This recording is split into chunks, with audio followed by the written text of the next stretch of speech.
So we're going to be looking at the correct usage of colons and semicolons. The colons and semicolons are the higher level punctuation, something that some people tend to be a little bit scared of, so avoid using, but actually we can use them fairly simply. If we look at this example that we've got here, so the second half of the sentence tends to be a summary or a consequence of the first. The colon signifies the introduction. It tells the reader that something will follow.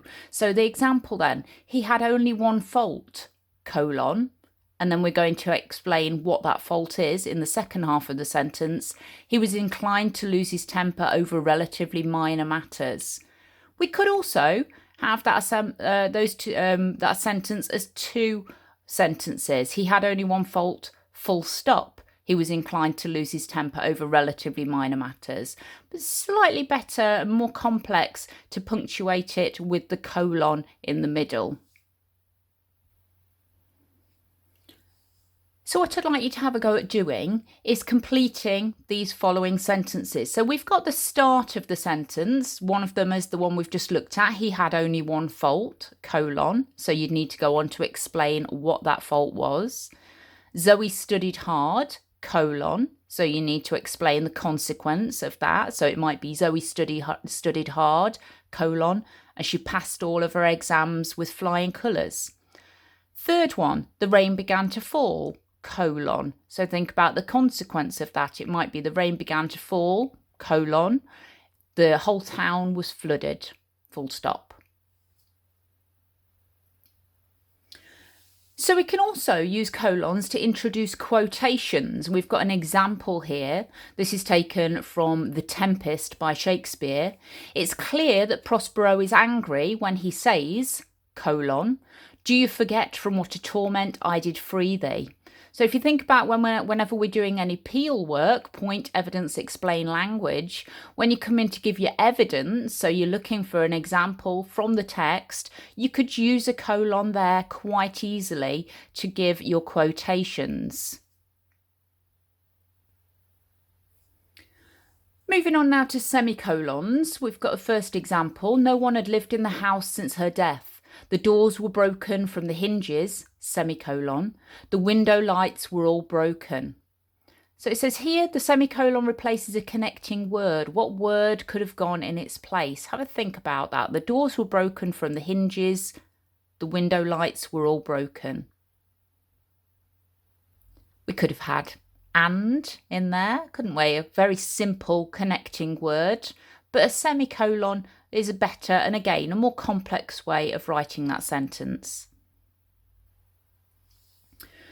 Semicolons can also be used to separate items in a list. It's familiar to see commas separating items in a list of basic items and semicolons for more complex lists. So if you've got something really simple like a shopping list, when I go to Tesco I need to remember apples, oranges, bananas and a watermelon, then you would probably use commas to separate those items. When we've got a more complex list, so we've got more detail in it, we tend to separate the items with a semicolon. It's not incorrect to use a comma in a more complex list, but better to use a semicolon. So let's have a look at this example. Hagrid had sent him a large tin of treacle fudge, which Harry decided to soften by the fire before eating. Semicolon. Ron had given him a book called Flying with the Cannons, a book of interesting facts about his favourite Quidditch team, and Hermione had bought him a luxury eagle feather quill, obviously taken from one of the Harry Potter books. You'll notice that when it moves on to what Hermione's bought him, because we've got the word and, we don't need a semicolon as well. Okay, so where it says that what Hagrid had bought him, Harry decided to soften by the fire before eating, semicolon. We don't need an and or any other connecting word in there because we've got the semicolon and we know that we're carrying on with the list. But when we use the word and, we don't need a semicolon. In our third example, she turned the light low and slipped stealthily over and kneeled by the sack and felt its ridgy hands with her hands and fondled them lovingly, and there was a gloating light in her poor old hands. So as it says, here are semicolons used where a new sentence could easily have been started. What's the advantage of using the semicolon? Have a think about that. So if we go back to using semicolons to separate items on a list, let's have a go at writing a sentence like that. So we've got on the table there is. Now we've got 4 items on there. You can add to these items if you want to.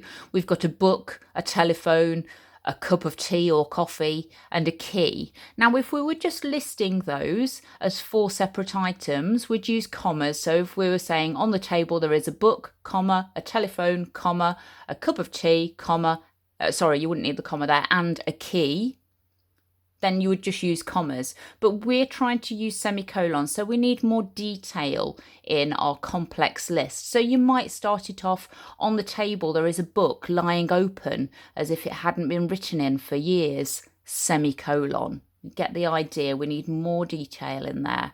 Have a go at writing a list then, using semicolons and using those items or any other items that you want to add in for being on the table.